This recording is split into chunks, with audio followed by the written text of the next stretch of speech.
Hello board class student, specially 10th and 12th class के लिए आज मैं एक मोटिवेशनल वीडियो लाया हूँ। आपको मैक्सिमम मार्क्स यानी 100 मार्क्स तक आप कैसे पहुँचोगे, उसके लिए हमने कुछ सब आपको लिए टिप्स लेके आए हैं, जिसको आप फॉलो करोगे तो निश्चित रूप से आपके 100 मार्क्स बोर्ड में जरूर आएंगे। क्योंकि हमने 22 ईयर से बच्चों को पढ़ाया है, तो हमें पता है कि बोर्ड का पैटर्न क्या होता है, कैसे पढ़ाई करनी होती है। तो हमने कुछ पॉइंट बना रखे हैं, इस पॉइंट पे आपको बहुत ध्यान देना है। जैसे आपको कोविड-19 में आपको पता है कि स्कूल बंद है, तो अब आपको गवर्नमेंट ने भी सिलेबस आपको रिड्यूस किया है। तो सबसे पहले आपने जो है सिलेबस को अच्छी तरह से एक नोटबुक में अपने जो है 10th या 12th के बच्चे हैं उसको मार्क कर लें, ताकि उनको पता लग जाए कि हमें क्या पढ़ना है क्या नहीं पढ़ना है। सिलेबस मार्क करने के बाद चैप्टर वाइज आपने एक एक चैप्टर को उठाइए आप और उसको अच्छी तरह से मार्क करिए। सपोज करिए आपने बिल्कुल ही नहीं पढ़ाई की है, मैं आपको उन बच्चों के लिए भी बता रहा हूँ कि जो स्टार्टिंग से पढ़ना चाहते हैं, तो 3 महीने के टाइम में भी वो 90+ जा सकते हैं, बड़े अच्छे मार्क्स ला सकते हैं। ये हमारा आपको एक तरह से बहुत अच्छा एडवाइस है। तो आपने जो 30% रिड्यूस चैप्टर वाइज मार्क करेंगे, और आपने एक अच्छी सी नोटबुक बनाइए।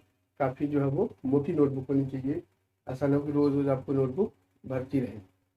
और उसके बाद आप उसके जो है फार्मूले हैं, उसका डेरिवेशन है, उस पे जो इम्पोर्टेंट पॉइंट्स हैं, ठीक है, कंसेप्ट है, उसको लिखिए। उसके बाद उस एक्सरसाइज का आपने एक्सरसाइज के एग्जांपल्स करिए, और एक्सरसाइज के हर क्वेश्चन को आपको टच करना है। ये नहीं कि आपने एक दो किया, हर क्वेश्चन को आपको खुद ही निकालना है। उसके बाद आपने, अब आप देखो 30% जब रिड्यूस हो गया, जैसे हम 10th की बात करें तो उसमें 15 चैप्टर हैं, तो आप मान के चलो आपके 12 चैप्टर हो, एक दो चैप्टर पढ़े हो तो आपके 10-11 चैप्टर हैं। तो अगर एवरी मंथ में अगर आपने 4 चैप्टर यानी एक वीक में एक चैप्टर पढ़ते हो, फिर भी आप जो है टारगेट पे पहुंच जाते हो। उसी तरह 12 क्लास में 13 चैप्टर हैं, तो मान लो एक चैप्टर रिड्यूस करो, 12 चैप्टर है, एक दो चैप्टर बहुत सिंपल है जो आप कभी भी कर सकते हो या कर लिया होगा, तो वहाँ भी यही सिचुएशन है। एक हफ्ते में आपने एक चैप्टर बहुत अच्छे से कर सकते हो। करने के बाद आपने नोटबुक में कम से कम 10th क्लास है तो 8 से 10 पेज, और 12th क्लास है तो 15 पेज आपने हर चैप्टर के बाद छोड़ देना है। किस लिए छोड़ना है कि जब आपने, अब आपने संडे तक जो है सैटरडे तक आपने एक चैप्टर किया, उसके बाद मंडे को आपने स्टार्ट करेंगे दूसरा चैप्टर। लेकिन संडे क्या करना है, आपको रिकैपिंग करनी है, जो भी पॉइंट है उसको अंडरलाइन करना है, ठीक है, क्वेश्चन को चेक करना है, जो क्वेश्चन आपको नहीं आता उस पर ज़्यादा ध्यान देना है। उसके बाद आपने बोर्ड में देखो 10 ईयर उठा के कि इस चैप्टर से कैसे क्वेश्चन पूछे गए हैं, उनको जो आपने क्वेश्चन के पेज छोड़े हुए हैं पीछे 10 या 12 क्वेश्चन, 12th क्लास है तो 15 से 20 क्वेश्चन आपने वहाँ पे पीछे कर देना है। उसके बाद नेक्स्ट वीक में आपने फिर दूसरा चैप्टर उठाना है, आपको मंडे से सैटरडे तक के शेड्यूल में उस चैप्टर को कर देना है। करने के बाद आपने फिर वही प्रोसेस दोहराना है कि बोर्ड में जो क्वेश्चन उस चैप्टर से पूछे गए हैं, जो आपने पीछे पेज छोड़ा हुआ है यहाँ पे, उसके पीछे आपने कम से कम 10 से 20 क्वेश्चन आपने, और डेट वाइज किस ईयर में क्वेश्चन आया हुआ है उसको आपने करना है। और जब नेक्स्ट संडे को आप करेंगे तो दोनों चैप्टर का रिवीजन करेंगे, एक बार रिकैपिंग मारेंगे, 5 मिनट में आपने उसको कर लेना है। और ज़्यादातर उन क्वेश्चन पे आप ज़्यादा फोकस करोगे जो क्वेश्चन डिफिकल्ट है या जिसमें आपको परेशानी होती है। जो 100% श्योर है उसको आप बस नज़र डालते आगे बढ़ते चले जाइए। संडे के दिन आपके दोनों चैप्टर हो जाएंगे। उसके बाद आपने क्या करना है, एक सेल्फ टेस्ट बनाना है। सेल्फ टेस्ट बनाने के लिए आपने बोर्ड के 4-5 क्वेश्चन ले लेने हैं, एक्सरसाइज के 4-5 क्वेश्चन लेने हैं, उसको आपने एक सेपरेट नोटबुक बनानी है, उसमें टेस्ट करना है। टेस्ट करने के बाद आप अपने खुद, अगर आपके घर में कोई बड़ा है आपसे, वो चेक कर सकता है, या आपका टीचर आपका हेल्प कर सकता है, या ट्यूशन टीचर कर सकता है, उससे करिए। नहीं तो आप खुद ही उसको जो है सॉल्व करके आप खुद ही अपने मार्क्स दे सकते हैं। और जिस क्वेश्चन में आपने गलत किया है उस क्वेश्चन को आपने फिर से रिवीजन करिए, उसके कंसेप्ट को बॉक्स में लिखिए, या उसमें जो फार्मूला है उसको अच्छे से लिखिए। जो अच्छे बच्चे हैं, जो लगातार स्टडी कर रहे हैं, जिन्होंने बिल्कुल भी लैप्स नहीं किया है, वो 3 आवर्स के पेपर पे ज़्यादा फोकस करें, कि ज़्यादा से ज़्यादा वो पेपर के टच में रहे, ताकि उनको आइडिया लगता रहे कि पेपर का पैटर्न क्या है या डिफ़िकल्टी लेवल वो उसमें इन्वॉल्व हो जाए। तीसरा, आपने सेपरेट नोटबुक बनानी है इस नोटबुक के अलावा, जहाँ पे आपको टेस्ट करना है।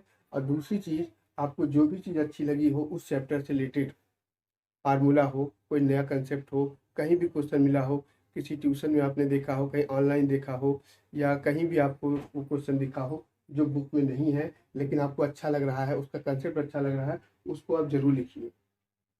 ये 12th क्लास स्पेशली, यहाँ पे आपने देखिए अगर कोई सॉल्व ट्रिक्स उस पे है तो उसको भी नोट कर लीजिए आप, और उस पे क्वेश्चन भी एक दो रफ पे कर लीजिए। तो सेपरेट नोटबुक में क्या होगा, एक्स्ट्रा वर्क होगा आपका, ठीक है। ये इतनी मोटी नहीं होगी, लेकिन हाँ ये जो है एक्स्ट्रा काम के लिए होगा।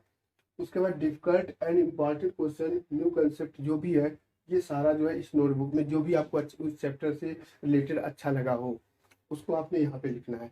और ये नोटबुक आपकी पैरेलल में चलती रहेगी, जैसे और सब्जेक्ट का बनाते हैं उसी तरह से। देखिए 95 लोग अलग अलग दावा करते हैं कि 100 में 100 लाएंगे, 90 आएगा, 95 आएगा। मैं कहता हूँ कि 95 तक तो बड़े आराम से पहुँच जाएंगे। बचा ये 5 मार्क्स वो आपको खुद ही करना पड़ेगा, क्योंकि अगर आपका बेस खराब है तो आप सिली मिस्टेक कर जाओगे, या जल्दबाजी में घबराहट में आपको क्वेश्चन को मिस रीड करोगे। क्वेश्चन को अगर सही रीड भी कर लिया तो आपने टाइम मैनेजमेंट नहीं कर पाओगे, तो वहाँ जल्दी जल्दी हैजल के चक्कर में आपका क्वेश्चन गलत होगा। तो इन सब चीज़ों को आपने अगर बहुत बारीकी से देखोगे, ध्यान दोगे, तो ये आपके 4 से 6 नंबर तो आपके जो है मिस्टेक नहीं होंगे हैं, और आप ये 95 नहीं 100 पे जाके रुकोगे। थोड़ा सा आपको फोकस करना होगा कि जो नोटबुक तो करना ही करना है, साथ साथ सेपरेट जो नोटबुक है इसमें आपके क्वेश्चन बैंक बनते चले जाए, ताकि आपने उसको, और हर संडे को इसको खाली रिवीजन का डेट रखना है आपको, और एक वीक में एक चैप्टर पे ही फोकस करना है। पहले जिस चैप्टर में आपको इंटरेस्ट है उसी को करिए, ठीक है। ये 5 पॉइंट अगर आपने फॉलो करोगे तो निश्चित रूप से आपको 10th और 12th क्लास दोनों के बोर्ड के बच्चों के लिए मैं दावे के साथ कह सकता हूँ कि आपके 100 आउट ऑफ 100 आएंगे। और ये रिव्यूज का जो लिंक है मैंने अपने डिस्क्रिप्शन बॉक्स में लिखा हुआ है, वहाँ से आपको हेल्प मिल जाएगी। वहाँ से भी आप देख सकते हो कि आपको पढ़ना है क्या नहीं पढ़ना है। सेकेंड लास्ट पॉइंट मैं आपसे ये शेयर करूंगा कि वीडियो को लाइक सब्सक्राइब जरूर करें। ये पेरेंट्स के लिए भी है कि ताकि उस बातों को ध्यान में रखते हुए अपने बच्चों को गाइड कर सके, या ध्यान रख सके कि बच्चा ये चीज़ कर रहा है नहीं कर रहा है। Thank you.